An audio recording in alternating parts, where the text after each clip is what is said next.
This is India's notorious Sector 5. Security Department of Commonwealth Bank. What happens here This call is about your computer. affects every Australian. You're in Calcutta, India, aren't you? Tonight, inside the criminal phone scammers. the scamming epidemic. This is the lady whose life he ruined. We go undercover I hack your systems. for the first time ever. How many people have you scammed today? You'll see And hear the scammers. how they operate You're being scammed right now. What do I do? as they rip off everyday Aussies. We have to sell our house. What they don't know I know your name. is that we're watching I know everything about you. That's wonderful. a worldwide spotlight investigation. What we got was very good. Steve Pennells in America, And I'll take you into the high-tech battle to beat the scammers at their own game. Denham Hitchcock in India, It's time we get a little of our own back. and Ross Coulthart in Australia. What makes people fall for the cyber scammers? You've been playing with us, right? So I'd be very careful about what you're doing. I don't want to talk to you. You are a disgrace. No, no, no, no, no. Bringing the scammers undone. You have received a text message. Good evening, I'm Michael Usher. Anyone with a mobile phone will be all too familiar with their handiwork. Call centre con artists bombarding us with messages claiming to come from the globe's most trusted companies. Even as we go to air tonight, countless unsuspecting Australians are being targeted. Well, we're about to try to put a stop to that as we hack into the scammers' own systems and help save Australian victims on the verge of losing everything. What we uncover will stun you. Our investigation begins with Walkley-award winning journalist Ross Coulthart. Just this year alone, that is for the first 4 or 5 months of 2022, Australians have lost $167 million to scammers. That's 56,000 individual frauds. But the real scale of the losses is so much higher. It's because a lot of people feel embarrassed about admitting that they've been scammed. The perfect crime. Yes, my name is James and I am calling you from the Windows Technical Department. This call is about your computer. I'm calling you from the headquarters of Microsoft Corporation. My name is Richard Anderson. I've seen some cases where people will take no less than $1 million and not even call it a day. They'll go for the last cent and they'll keep on baiting you until you've got nothing. Simon Smith is one of this country's top cybercrime investigators. And the scammers that keep him awake at night are the ones texting, calling and emailing Australians not just daily, but hourly. Perhaps you've heard this message from the ATO recently. This message is from Australian Taxation Office. The issue at hand is extremely time sensitive. It says, listen, you've done something bad. A warrant is out for your arrest. So the very second you receive this message, I need you to leave your work aside and dial a number to the ATO Tax Crime Division. Fear is the hook the scammers use to pull you in. And many scared Australians then ring the supplied number, believing they're calling the tax office. Australian Taxation Office, how can I help you? Hi, I just got a voicemail. But it's actually a scammer, often in India, who pressures them to pay their tax bill before they hang up the phone or risk going to prison. If you lose the case, you will be asked to submit an amount of $97,000 and you will be arrested for coming 5 years. The unsuspecting victim wants to remedy the problem. So how do they fix unpaid taxes? They fix it by paying the taxes because they don't want to go to jail. Victims transfer the money and it's never seen again. One of the things that we've discovered in the course of the Spotlight investigation is that there is literally a location in India, in a place called Sector 5, where these phone scammers are doing their organised crime against people here in Australia and other victims all around the world. And in fact, there's an expert that we've spoken to who's told us that if Sector 5 was shut down, if the Indian police actually pulled their finger out and did proper policing to target the criminals in this sector, you could shut down half of the world's phone scamming crime overnight. Soon, we take you into the heart of Sector 5 in India. But before we do, there is a critical detour. My colleague, Denham Hitchcock, takes up the story. So what am I doing in Belfast, Northern Ireland? Well, I'm here to meet, or hopefully meet, one of the world's most elusive and secretive hackers. And he is waging a one-man war against the scammers. He goes by the alias Jim Browning. Who he actually is a closely guarded secret. The reason why I wear a mask is really I want to protect my identity. It's not for some sinister reason. It is more because I disrupt what are multi-million-dollar scams, and it's really just to protect myself. Hello, Denham. Hey, Jim. Nice to meet you. You as well. We travelled halfway around the world to see you. I'm excited to have a look at what you've got. The reason why I'm calling is, I don't know if you're aware, but the whole thing is a scam. I can see that the scammers still have access to your computer. Jim's war against scammers has seen his YouTube channel reach millions. But his real power rests here, a hidden high-tech lair. The sole purpose? To expose the scammers, right down to revealing their identities. Tell me my name. Oh, I know your name. I know everybody's name. You tell me. I know, you're Priya. I mean, this is extraordinary. You've hacked into their CCTV. You are spying on the scammers. That's right. So it takes a little bit of doing, as you can imagine, but given that those scammers attempt to remotely connect to their victims' PCs, there are ways that you can almost reverse that connection. The scammer's aim is always the same, to get your money. But the schemes, they vary. They will pretend to be Microsoft, they'll pretend to be your bank. That group in particular were pretending to be Commonwealth Bank. Yeah, hi, ma'am. A very good day to you. This is Olivia Roger, and I'm calling from the Security Department of Commonwealth Bank. The actual scam email itself reads, "We are unable to confirm your account information. As a result, your account has been temporarily locked." Tell me how the Commonwealth Bank scam works. So the initial call will be put as a robotic message, and the robotic message will say something like, "We've noticed suspicious activity on your Commonwealth Bank account."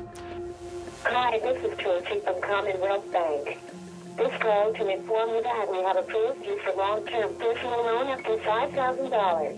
And please press 1 to speak to what they will describe as a help agent. And you will be put through to a scammer in India. Are you sending any overseas money to anyone? Nope. No, so that's the reason we are just giving to you this call, whether you are sending this money or not. The next stage of that scam is they will want remote access to your computer. Are you there? Yeah, so just hold the line for a second. Just hold the line. Hello? Ma'am, do you want to cancel the transaction of $800? What they say is they need remote access to your bank account in order to put that money back into the account. And when they present you a screen image showing they've put the money back in, they accidentally put back in far more money than they said they were going to put back in. Say, for example, instead of $500, it's $5,000. So then they ask you to give them the money that they accidentally gave you. So the refund is you actually going into your bank account and moving your own money into a scammer's account or into a mule's account. I think the golden rule is just never give anyone remote access to your computer. While I was with Jim, he never stopped looking at the scammers on his screens. Here in the middle, we can see and hear the scammers, and that one we can just keep our eye on. Very quickly, the one we had to keep our eye on became an urgent issue. An Aussie victim had just taken the bait. Hi, ma'am. Thank you for holding the line, ma'am. You're connected to the security team. Yeah. So how are you doing today? Okay, the audio might be a little bit choppy, but they've definitely connected to a victim's computer here. Our victim is in Melbourne, and the scam is one of the major ones targeting Australians right now. So do you have any knowledge, ma'am, like when was the last time you have checked any Amazon account from your computer? And it's the Amazon scam again. That's fairly typical. I do no banking, no internet, no email, nothing. Basically what you call computer illiterate. It's exactly the kind of person they want to get. It's frustrating. We can see the Indian scammer's computer and we can hear him, but as yet, we have no way of alerting her. Is there anywhere on his computer where he's got these numbers, or we got to wait for them to pop up here? We'll unfortunately have to wait this time, but we should see when he changes his screen and goes back to the dialing software, we should be able to pick up her number from there. The scammer now tells her that her account has been hacked and criminals are making transactions under her name. It's all about instilling fear in her and building trust in him. These are all the suspicious transactions, like which is being constantly made from your account, and that's why... Oh, look, I appreciate your help greatly. You wouldn't believe how much I appreciate it. How do we fix that? It's going like clockwork. She clicks on a link which gives the scammer remote access to her computer. He's closing in on her money, but she thinks he's helping her and opens up about her life. I'm suffering from yesterday. I went and had chemo yesterday and I am not 100% today. I've got stage 4 cancer. Okay, let me ask and I went and had my chemo for the month. That's all I've got in my life is just my computer for me games. She just told him she's got stage 4 cancer and just had chemo, and without missing a beat, he just kept on with the scam. They don't care. You have the pension account, right? Yes. She tells the scammer she doesn't have online banking, so he offers to help her set it up and asks for her bank card details. So I am getting the card out, sweetheart. Oh, so this is what we don't want. 38218. That's it. So that may be her full card number. The scammer is seconds away from cracking her account. Now, on your mobile phone, okay, you are going to receive one net code. That will be a 6-digit code. You have to just open that code message and you have to confirm me that number. Okay, are you ready now? Is this an awful thing to listen to? Then, a stroke of luck. Jim sees her landline phone number flash up on his screen. Right. We've got her phone number. Great. Okay. 03. She's Melbourne. Yeah. That's the number there. He's hung up? He's hung up or she's hung up. If you're quick, because he's calling her. Hello, ma'am. My name is Denham Hitchcock. I work for Channel 7. Please don't hang up. That gentleman you have been talking to is a scammer. Right. So what happens now, love? What do I do? Please do not give him any more details. Sorry, I don't even know your name. What's your name? My name's Phyllis, love. Phyllis, can I make a suggestion? Are you in Melbourne? Yes, I am, love. We have another team who's in Melbourne at the moment. Perhaps they could also give you a hand. Roscoe. How are you? I'm good, mate. How are you? Thanks for giving us a hand. We've just been on the phone at the moment to a lady in Melbourne called Phyllis. She's very sick and the scammer did not give a damn. Will she talk to us? Obviously, we'd be happy to go and see her straight away. Yeah, she'll talk to you if you head around there right now. She's pretty keen to get this software off her computer, so if there's any way that you can help her with that, she'd be delighted. Well, look, as it happens, we've just been interviewing Simon, who's the cybersecurity expert, so we'll take him with us and he can do it for us. That's perfect, mate. Thank you very much.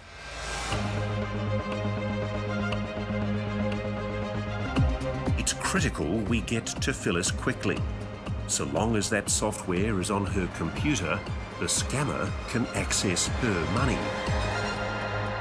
So we've been able to get here to suburban Melbourne, to Phyllis's home, within just a few hours of the attempt by the scammers to empty her bank account.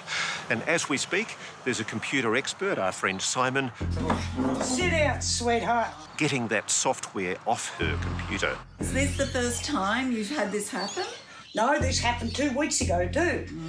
They were Indians again, but they said they were from Telstra. And this has set off. I haven't had to use my oxygen for a week.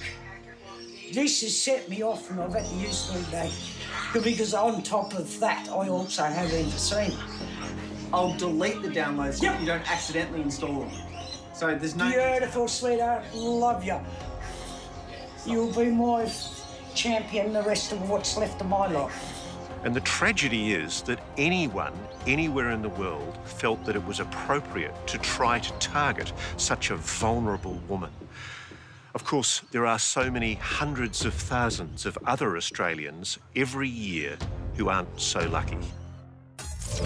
Next, hacking the hackers. I have been called by some to be a scam baiter. My first name is Ben. One of the scammer's biggest enemies. Ben Dover. People like to see the scammers get scammed. Whoa, wait. Hey, do more of this. No, no, no, no, no, no! Coming up, the Playboy conman targeting elderly Australians. He is a parasite.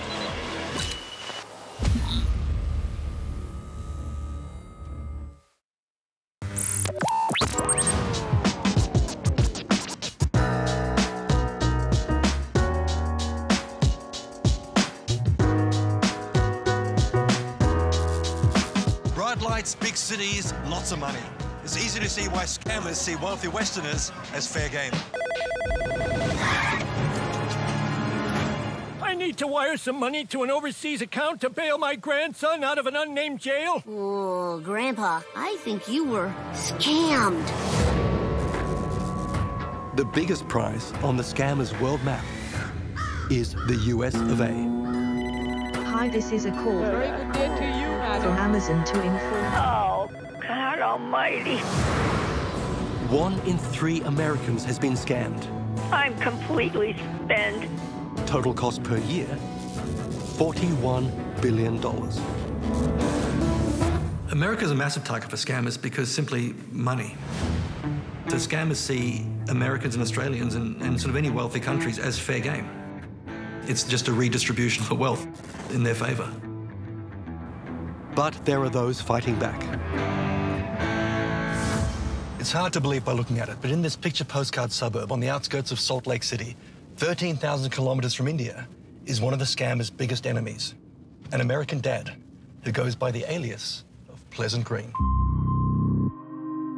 So you're talking to the scammer buster in the States at the moment, are you? That's right, yes. His name's Pleasant Green. He's got a YouTube account with so many followers. It just keeps growing, his audience, because people like to see the scammers get scammed. Get their comeuppance, if you know what I mean. So I had a friend tell me about an email that he received from a wealthy, dying woman wanting to share her inheritance with him. And he was a little suspicious. But I said, hey, if you aren't going to take her up on that offer, I will. In real life, his name is Ben Taylor, and he's now one of the world's most prolific scam baiters. I have been called by some to be a scam baiter. Hello? eBay customer service, how can I help you? Sorry, did you say eBay? Yes, sir. What scam baiting is, it's going after scammers and wasting their time and preventing them from scamming other people. When we contact scammers, we like to kind of lead them on a journey or waste their time. Okay, I don't know if I'm at the right place, but I just got an error message on my computer and it said I need to call.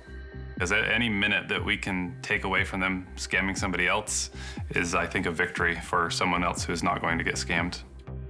Could you help me with your first and last name? My first name is Ben. Last name is Dover. Ben Dover. It's been really rewarding to have people reach out to me and say, I almost fell for this, but then I saw your YouTube video and now I know better. Ma'am, I will abuse you. And Ben Taylor is not alone. No, I don't know how to get to the world bank. You took my $100,000. There's a whole army of scam baiters online. Whoa, wait. Ma'am, no! No, no, no, no, no! No! No! Under his alias, Pleasant Green, Ben's YouTube channel now has nearly 1 million followers. You've been playing with us, right? For this father of 4, it's become his full-time job. They think that I might be a scammer trying to call them, or the scammer might be telling them not to pick up, but... His setup is very high-tech. He has colleagues who can infiltrate the machines of scammers. So he can see the numbers of the people calling up. So what he tries to do then is he'll try and contact them. Did somebody just call into some tech support center? Yeah. Hey, look, you don't know me. I'm a detective, but I think you've just been on the phone to a scammer. My name is Ben. I'm a private investigator, and I have reason to believe that you might have called into a scam call center. Did they try to get you to remote into your computer or anything? They did. There are a lot of tech support calls, like scammers will be able to put little pop-ups on your computer and say that you need to call them in order to get tech support, and they'll charge you or they'll clean out your bank account. Yeah, and I'm calling you from the security chain of Visa and MasterCard. They know what they're doing, and I think that there are some scammers out there that have a conscience and they know what they're doing and they feel bad. It tears them up inside. How many people have you scammed today? What? Am I your first victim? No, you are my third. I'm your third, so you are a scammer. Is that right? Yeah. A lot of people in India feel like Americans and Canadians and Australians, they have plenty of money. They're doing fine. If they lose a couple $100s, their government will take care of them. But what are we gonna do? You know, we'll be out on the street if we can't feed our family. So they justify it and they come up with ways to make it feel right. But there are some people that know it's wrong, and they would much rather be doing something legitimate if they had the chance. Which is exactly what Ben does. He tries to turn them against their greedy bosses. Your boss makes so much money and he pays you peanuts. I'm willing to pay you $100 if you just do a simple job for me. You give me the phone number of a victim that's on the phone with one of your coworkers, and I'll call them and I'll save them. And if I can do that, you get $100. All right. Deal. We'll save somebody, you'll make money, everybody wins. Mm-hmm. Except for your boss, because he's a loser. Interestingly, he tries to talk around the scammers to convince them there's a better way of doing things. Is it working?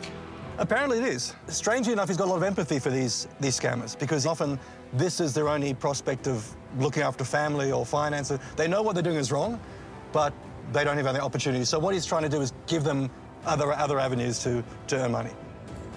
Well, we've had some luck with Denham. As you know, he's been in Belfast. What we got was very good, because there was an elderly lady in Williamstown in Melbourne who was being scammed by scammers in India.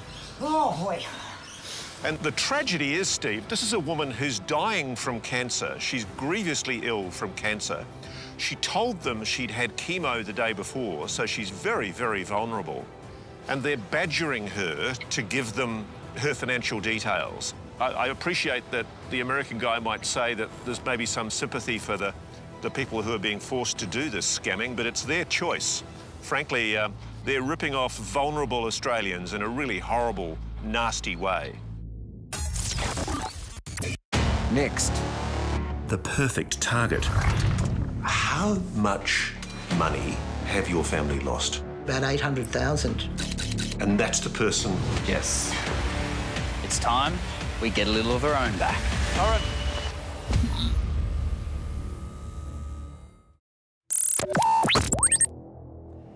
Welcome back. We're about to take you to Sector 5 in Kolkata, India. It is ground zero for the scammers. Experts believe that shutting it down would eliminate half the world's phone scams. But first, in this war, the good guys are finally fighting back. Here's Ross Coulthart with a major development from the Australian Federal Police. I'm on my way to meet Detective Inspector Tom Walker from the AFP. Security. Hello, Ross Coulthart from Channel 7 Spotlight here. This is the Australian Federal Police's New South Wales headquarters, and they've agreed to show us inside their new unit set up to fight cybercrime called the JPC3. It opened this year in response to the skyrocketing numbers of Australians being scammed. So, Tom, we all get them, these SMSs or emails that invite us to log into our phones and answer a message and put our bank details in. How do the scammers do it? They use what's called a piece of equipment called a SIM box that we seized about 1.5 years ago. So you've caught these in a bust, have you? That's right, we have. And this is an incredible machine. Essentially, it's a whole series of pretend mobile phone towers that are squirting out SMS text messages, millions and millions of SMS text messages. I think about 150 such messages every minute. And what they're doing is they're targeting. They can send text messages to everybody that's within range of that SIM box machine. How many SMSs can they send out with systems like this? Well, for example, in this case, they were able to distribute about 20 million messages over 3 months. Wow. Yeah. So how often are they squirting out an SMS? So one SIM card, we could operate once and send an SMS every 3 seconds. So as soon as you answer one of those SMSs, you're a mark, basically. That's correct. And once they get their hooks in you, the scammers don't stop. They keep coming back until they get every last cent. Just as they did with Margaret from Somerton in England. That's her on a scammer's webcam. You hang up the landline. Let me first consult with the security officer of HSBC, and I will get back to you in 10 minutes. When I heard the scam, unfortunately, the scammers had already been at her for about 2 months. They had probably extracted about £300,000. That's maybe well over $500,000 Australian dollars from her. Hello. Hello. I wonder, am I speaking to Margaret, please? Yes. Hello, my name is Jim Browning. Sorry to call you out of the blue, but... By the time Jim finally found Margaret, every penny of her life savings had been taken. I can see that one of these scammers is trying to contact you. What do you think the whole thing that I've been taking a ride for 2 months is a scam? Because they're moving money to India. Oh, gosh, how do I'm sorry, I'm waiting for a heart bypass, but it's not very easy. No. Incensed by the cruelty of the person who preyed on Margaret, Jim did a deep dive on the scammer's computer and unmasked him. Here he is, Karan Mishra, based in Kolkata and making a fortune. A lifestyle paraded on Instagram and in conversations with his friends. Do you know I'm riding a Bentley? I'm having a Bentley. Like, the only thing which is making me happy, every day 3-4 chicks I'm sleeping with. And this grub is also targeting Australians, often by pretending he's from Telstra. On Mishra's computer, Jim found a transfer of $18,000 from an Australian account belonging to a man we'll call Tom. Tom was too unwell to talk to us, but his wife and son agreed to meet me. First, I wanted to confirm that the man they overheard speaking to Tom was Karan Mishra.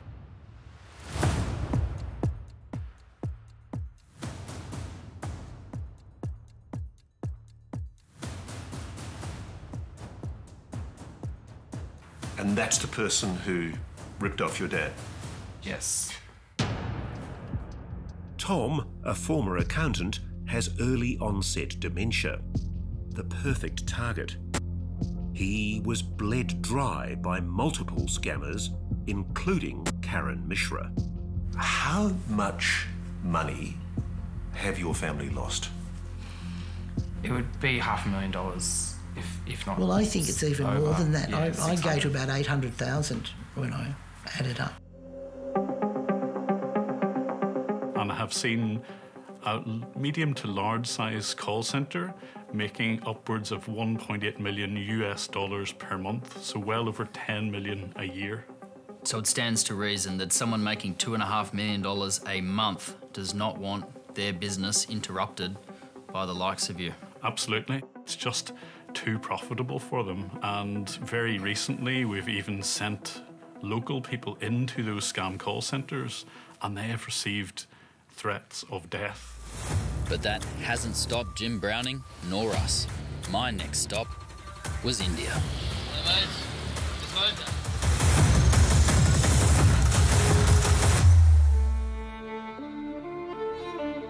If you've ever been called by scammers, almost certainly it came from here. Sector 5, Calcutta, India. For this industry, it is ground zero. There's a package ready to collect. The taxman is calling. Amazon is on the phone. These messages, these phone calls that we're getting every day to our phones, they come from here. Sector 5, Calcutta, India. But now, it's time we get a little of our own back.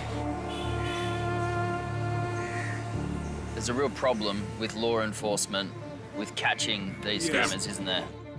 Law enforcement is involved, politicians are involved, they're all involved. They're all getting a slice of this money one way or another. We'll call him Sanjeev. He wants his identity protected. He spent 8 months as a scammer, trapping victims in the UK, the US, and Australia. He now regrets his choice, but at the time was desperate for a job. Why is it such a big industry here? It's free money, it's easy money. Some people commit suicide because of this. It's not victimless crime, because people commit suicide because they realise they've lost everything. Sickened by what he did, Sanjeev is now making amends. He goes undercover into scam centres like this one, which he secretly recorded on his mobile phone. He pretends he's a legitimate employee and then implants hacking software on their systems, allowing Jim Browning to spy on what they're doing and expose the criminals. How dangerous is this for you? It's very dangerous because I have a few people looking for me. He's not joking. He's been kidnapped and beaten, and his leg was broken when he was deliberately hit by a car belonging to the owner of one of the scam centres. But it hasn't stopped him. Why do you feel so strongly about it? It's wrong. You know, you can't take somebody's money because you think you're cleverer.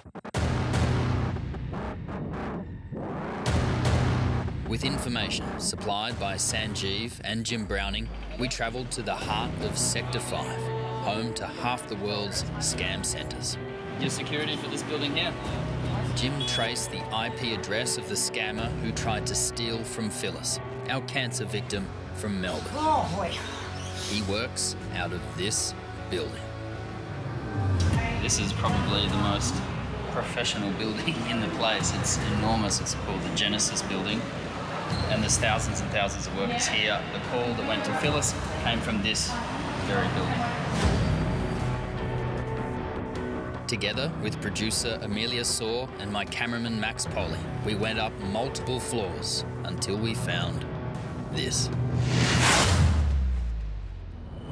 In this room alone, over 300 people. We came to see what this operation is about. Can I see?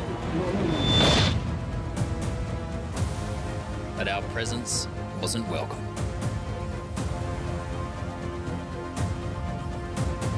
We were very quickly escorted out.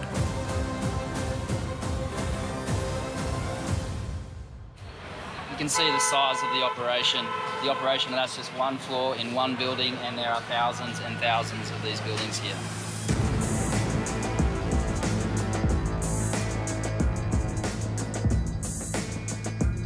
When the scammers are making these calls, do they feel anything for the victims on the other end? Nothing. They're heartless. They don't feel nothing for nobody. They're just paying for the money. That's it. Which brings us back to Karan Mishra, the Playboy conman stealing from English and Australian families. We knew he lived in South Calcutta and had him surveilled by private detectives. This is him and his brother. This is him paying for takeaway. And this is his driver's license. This is where he lives. Current. We even found his father. Hello. Ah, you're the father of Karan Mishra. Yes. Yes. Your son has been scamming Australians and British people. Your son is scamming people, sir. Out of a lot of money, he's creating a lot of problems for people. But his son was nowhere to be seen. Tipped off we were after him, his phone suddenly went dead. And his social media set to private. Mishra took the coward's way out. He went to ground, but next morning would bring a major development. This is Denham Hitchcock calling from Channel 7.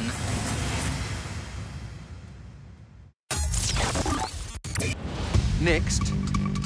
That's wonderful, that's wonderful. The scammer is well on his way to stealing the life savings of a woman in Melbourne. They said they were from Northern. That money is from a retirement account. What do I do?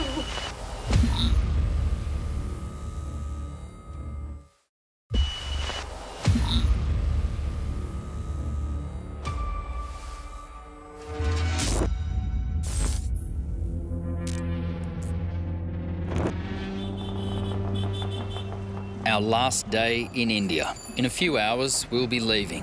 But back in Ireland, Jim Browning has just stumbled across another Australian at risk.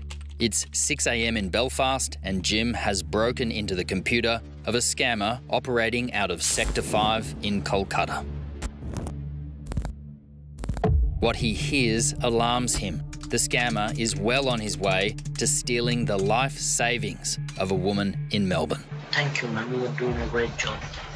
Okay, now you open the message box again. Jim quickly learns the victim's name and her job. She's a psychologist. But without her phone number, he's helpless to warn her. It's 7 in the evening in Australia and 3 in the afternoon in India when Jim emails my producer, Amelia Saw. So I've just got an email from Jim Browning. It says, Amelia, I'm seeing a live scam against a victim called... Amelia, I'm seeing a live scam. She may have already sent money, see the HSBC account below, but I don't have her phone number and the scammers have access to her PC and phone. Jim hears the scammer tell his victim, whom we'll call Susan, that he's a security consultant for Norton antivirus software and that he suspects she's being hacked. Now, can you please log into Bank of Melbourne and check it whether you can see any kind of suspicious activity over there or not? Just for your security, ma'am. Then, a lucky break. We find Susan's phone number. And if she doesn't pick up this phone, she's going to lose all her money. Hi, you called... This is Denham Hitchcock calling from Channel 7, Australia. We are doing a story on scammers at the moment. You're being scammed right now. Please call me. I will explain everything. Just don't transfer any money. Time is against us. The scammer has control of her computer. He's already got $30,000, but he wants more. Jim Browning recognises the con. It's called the Refund Scam. The victim is told they have accidentally been overpaid a significant amount and need to transfer it back or the scammer will lose their job. I'm guessing she received a fake renewal invoice from Norton. She filled out the refund form and they made it look as if they refunded $50,000 instead of $500. Sadly, it's a very common tactic. The scammer now asks Susan to log into each of her various bank accounts. Put your HSBC bank password. Whenever you log into the HSBC, it always asks you for password. Put that in. Because for the installation of the security, I will tell you why. Just put that in, I will tell you why, okay? They're trying to drain all her accounts. By tricking Susan into downloading remote access software, the hacker not only has gained control of her computer, but he's now watching her on webcam. He can also see her text messages and even our incoming phone calls. Don't receive it, don't receive it. He's the hacker, don't receive it. You heard that right. The scammer tells Susan that I'm the hacker and tells her to block my number. You can block this number, I will tell you how. Just give me a moment, just give me a moment.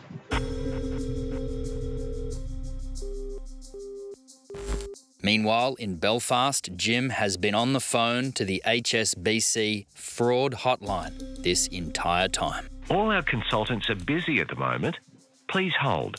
We appreciate your patience and will attend to your call as soon as possible. I was on hold for 45 minutes with HSBC's fraud number before I gave up. That's a story in itself. Jim. But as he's on hold, I get a call.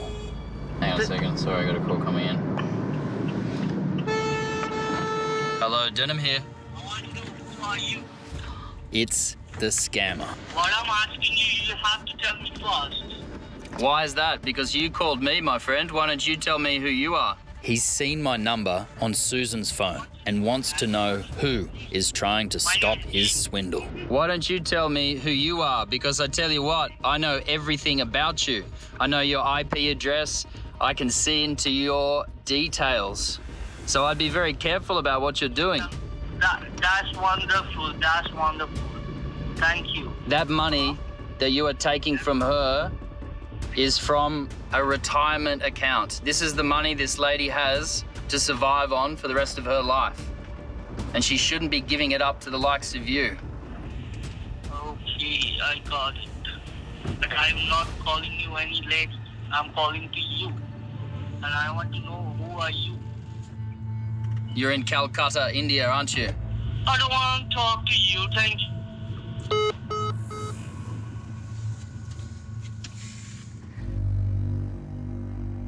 In Melbourne, it's now 9 p.m. and in desperation, It's really a strange request, but you might be able to tackle it. It's not going to take you very long. I'll just tell you what the story is and you can let me know.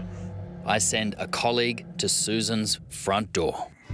In the 20 minutes it takes for him to race to her home, another $20,000 is stolen from her account.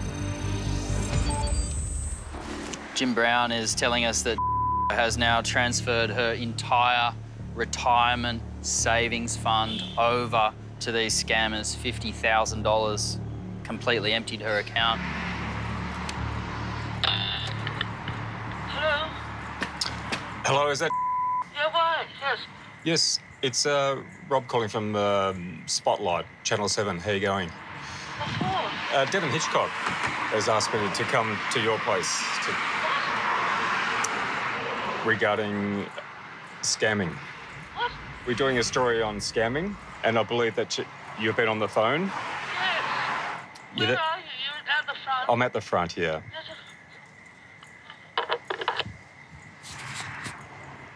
So I believe that, have they been on the phone to you? Yes.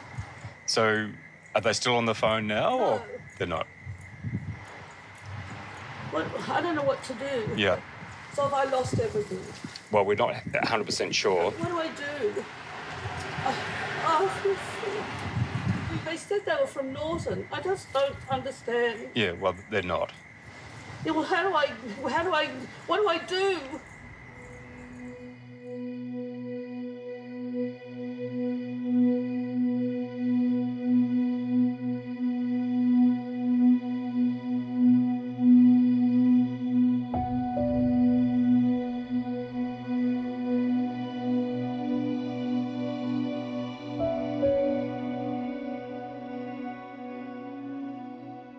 Hello, how are you?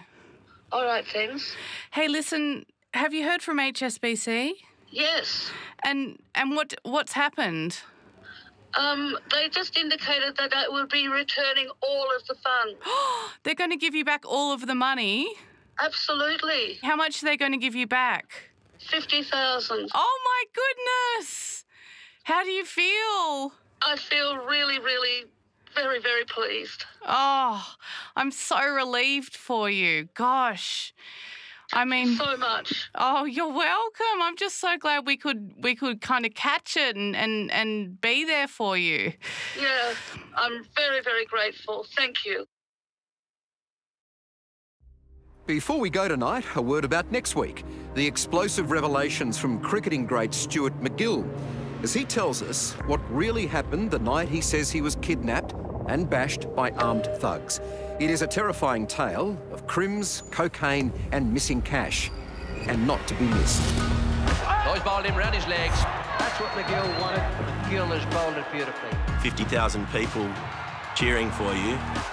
I played more than 40 test matches. Almost unbelievable that you were abducted. The night that changed my life forever. He said, get in the car. There were 3 of them.